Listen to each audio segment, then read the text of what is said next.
Hey guys, Dan Hood, Big DH 2000 here. A little sweaty. I like to just stop when I suddenly realize I've done something that, I don't know, I've learned from the past or whatever. Okay, just some tricks and shop tricks.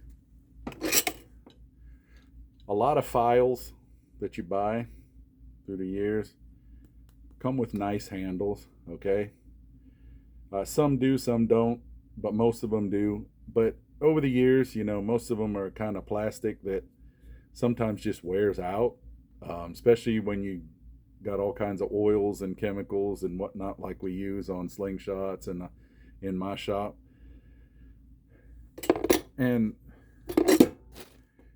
I used to just buy new handles and put them on. Occasionally, I would turn a nice handle on my lathe and put it on. And I was working with an old timer one day. Um, Not many people know this person, but he was a woodworker that did a lot of file work on the wood, and a handle split on him. It just broke. And me being the young guy, figured, oh, you know what? He's gonna go get a fancy handle. He walked over to the wood pile and he was just picking up pieces of wood. Okay, his firewood pile. He had some like smaller logs at the end for kindling and stuff. He grabbed one, cut it off, drilled a hole in it, rammed the file in, and went on about his work. But you know what? At the time, I thought it was crazy. But I've since taken up this. Now look here. Okay? Some of you probably wondering, what in the world, Dan? It's the most comfortable handle I've ever had on a chainsaw file. Okay?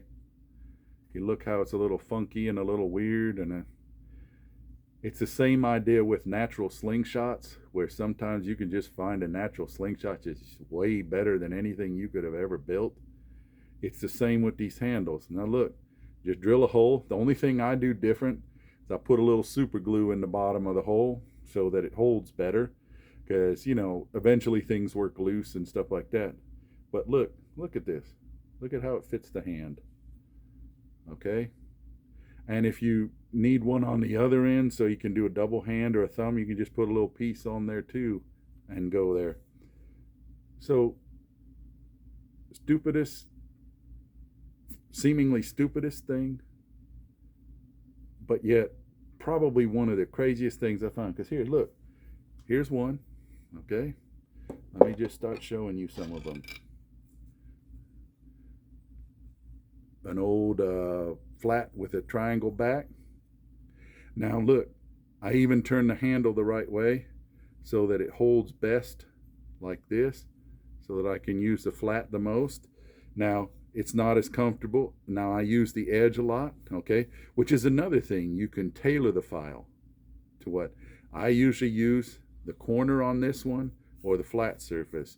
So I put the handle on in such a way that those are the two most comfortable directions, okay? Some of you like, Dan, that's a file, not a knife. Why you got a knife handle looking thing on it? Because a lot of times I use this file sideways, like when I'm trying to file something this way, okay? It's so comfortable, okay? Look at that fit, okay? This one, right? I move it a little bit like this. I like the lump right there. Perfect, okay? You can also flip it if you need to and hold it. Guys, look, I mean, this is nothing. It's just a chunk of cut off from a natural slingshot. Now you're probably looking at this one going, oh, Dan, you've completely lost your mind, okay? A very big round file, chainsaw file, very fine grit, so it's a chainsaw file. This is a cut off from a piece of cedar I used for a slingshot. But look, sits in your hand just right for filing this way if you ever want to put grooves on a slingshot, okay? I use it for a bunch of other stuff. You can also twist it around to where it's like this, and see, the thumb holds it, and nice. No cramping because it's so much bigger, right? Sometimes you get a handle too small, your hand cramps on it, okay? And the last one, this one's a little funky because somebody just gave me this file and actually gave me what I use as the handle. It's Staghorn, okay? And it's a chainsaw file that they gave me. I just put it on. So comfortable, okay? Easy to file. Guys, you don't need expensive to get somewhere, okay? What you need is ingenuity, and some of the most comfortable tools I've ever had or used are some of the ugliest ones you've ever seen, okay? That just is, okay? Don't think you got to have expensive. Yes, I would spend nice money on the actual chainsaw file, but I don't need a fancy handle for it. Just go to your wood pile or go to your cut-offs pile, and you're good to go. Let me bring up the real funky one I got. Okay? Take care, guys. I know it's a weird one, and hopefully you enjoyed this video and you get something from it. But let me tell you what. I take one of these any day over this. Take care.